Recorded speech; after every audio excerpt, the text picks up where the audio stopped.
Crashes. Air India जो सरकारी वहां की एयरलाइन है, वहां का आखिरी क्रैश 1980s में हुआ था या गालिबन 70s में हुआ था। आप अपने हाल देखें, मतलब आप आए दिन आपकी प्राइवेट जो एयरलाइंस है वो भी क्रैश कर रही हैं, आपके पीआईए भी क्रैश कर रहे हैं। कभी क्या हो रहा है, कभी वो जुनैद जमशेद वाला जो उनका जो तैयारा था उसमें उनके अलावा दीगर जो लोग थे हलाक हुए थे, कुछ पता नहीं, सब उसको हौश पौश करते हैं और दफन कर देते हैं। मैं इन प्रिंसिपल इस चीज के खिलाफ नहीं हूं कि इसकी accountability floor of the house पे होनी चाहिए। और किस लिए चलाते हैं ये लोग पार्लियामेंट ना। 1 जुलाई से पाकिस्तान के लिए 6 माह के लिए परवाजें बंद हुई। अब हमें नहीं मालूम ये गैर मुय्यना मुद्दत का वक्त जो है कब जाकर खत्म होता है। क्या होना चाहिए फिर? मुस्ताफी होना चाहिए जिनकी वजह से नुकसान हो रहा है?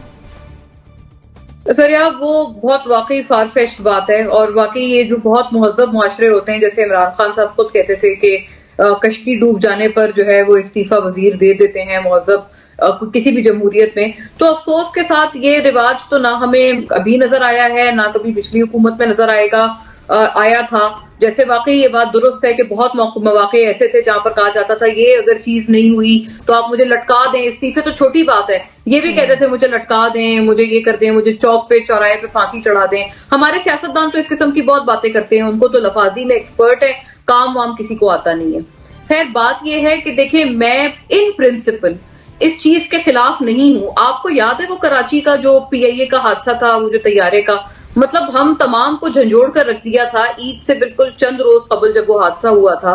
मैं इस चीज के इन प्रिंसिपल खिलाफ नहीं हूं कि हाँ उसकी accountability floor of the house पे होनी चाहिए थी। और आपको ये भी याद होगा कि जब उसके ऊपर इंक्वायरी खुली थी तो ये भी था कि जो गुज़िश्ता आए रोज यहाँ पर क्रैशेस होते हैं, इतने प्लेन क्रैशेस हमने किसी और मुल्क में नहीं देखे। आप भारत देख लें, बांग्लादेश देख लें, श्रीलंका देख लें, अपने खित्ते को देख लें, अमेरिका बरतानिया ना जाए, इतनी चले आपकी हैसियत भी नहीं, आप अपने हिस्से को देखें, आपके अपने खित्ते में कहीं होते हैं इतने एयर क्रैशेस। एयर इंडिया जो सरकारी वहां की एयरलाइन है, वहां का आखिरी क्रैश 1980s में हुआ था या गालिबन 70s में हुआ था। आप अपने हाल देखें, मतलब आप आए दिन आपकी प्राइवेट जो एयरलाइंस है वो भी क्रैश कर रही हैं, आपके पीआईए भी क्रैश कर रहे हैं। कभी क्या हो रहा है, कभी वो जुनैद जमशेद वाला जो उनका जो तैयारा था उसमें उनके अलावा दीगर जो लोग थे हलाक हुए थे, कुछ पता नहीं, सब उसको हौश पौश करते हैं और दफन कर देते हैं। मैं इन प्रिंसिपल इस चीज के खिलाफ नहीं हूं कि इसकी accountability floor of the house पे होनी चाहिए। और किस लिए चलाते हैं ये लोग पार्लियामेंट? हम तमाम को अगर ये इस तरह की नागहानी मौत दे रहे हैं तो फिर मुझे नहीं लगता कि पार्लियामेंट में भी उसकी आप इतना भी डिजर्व नहीं करते हैं उनके लवाहिकीन कि उनकी कम से कम बताएं तो सही कि हुआ क्या था। हैविंग सेड दैट, इस मामले को इसके बाद मुझे बहुत उम्मीद थी, इसके ऊपर बहुत तनकीद हुई कि जी ये बहुत बुरा बयान दे दिया है वजीर हवाबाजी ने। ये बात सही है, उसमें एग्जैजरेशन थी, जैसे एनबीसी कह रहे हैं, आई एग्री, वो बहुत गलत थी, सरासर इररिस्पॉन्सिबल थी। लेकिन मुझे लगता है उसको बेहतर तरीके से ट्रीट करना चाहिए था। मुझे बहुत उम्मीद थी कि अब मामला ठीक होंगे हमारी एविगेशन के, लेकिन उसके बाद क्या हुआ, तनकीद देखने के बाद से एकदम से ऐसा किया गया जी चलो चलो चुप करो, सबको चुप कराओ, सबकी जबान बंदी करो। वो मामला वहीं रह गया, वो जो बयान था उसके नुकसानात भी अपनी जगह रह गए।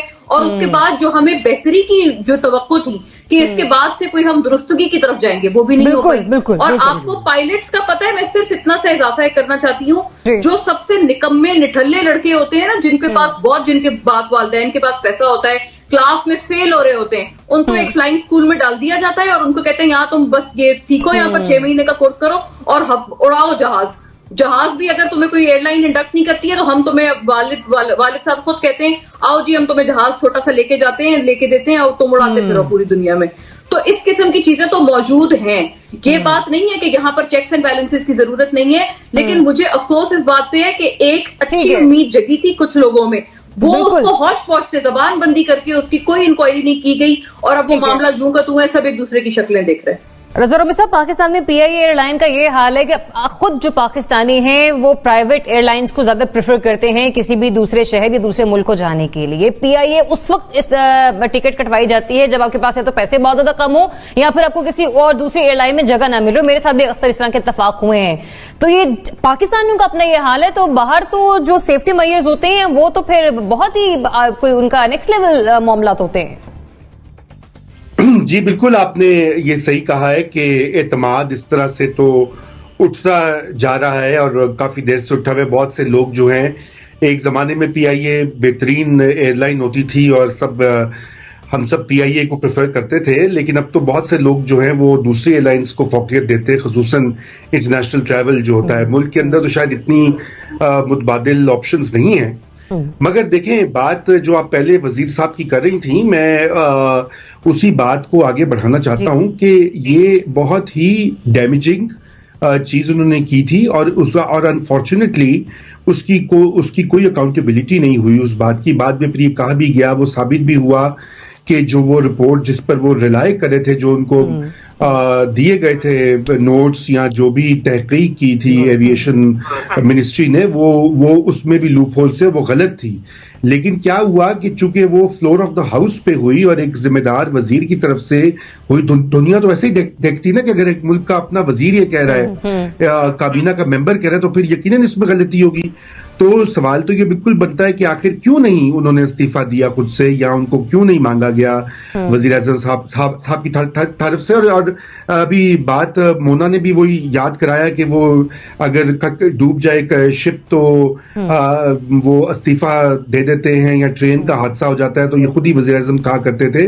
और जब उनका खुद दौरे इक़्तिदार आया तो बिल्कुल वो इस चीज को भूल गए हैं। मगर मैं ये भी आपको कहता चलूं कि ठीक है, चूंकि अगर बात हो ही रही है कानून की या उसूलों की, तो जो हमारा आइन है, आइन का आर्टिकल 91 जो है, उसमें कैबिनेट की जो है कलेक्टिव रिस्पॉन्सिबिलिटी होती है काबीना की। ये पार्लिमानी निजाम का खासा है कि जो कैबिनेट होती है वो कलेक्टिवली रिस्पॉन्सिबल होती है इस तरह के मामलात के असेंबली के सामने, चूंकि वो अवाम की नुमाइंदा है। तो बहरहाल खैर, आइन को छोड़िए, यहाँ पे कहाँ पे कानून या आइन पर अमल होता है। मगर यहाँ पर यह जरूर है कि इसका बिल्कुल सद्देबाब होना चाहिए। उनको हटाने का एक सिग्नल ये भी होगा गवर्नमेंट की तरफ से कि जो दुनिया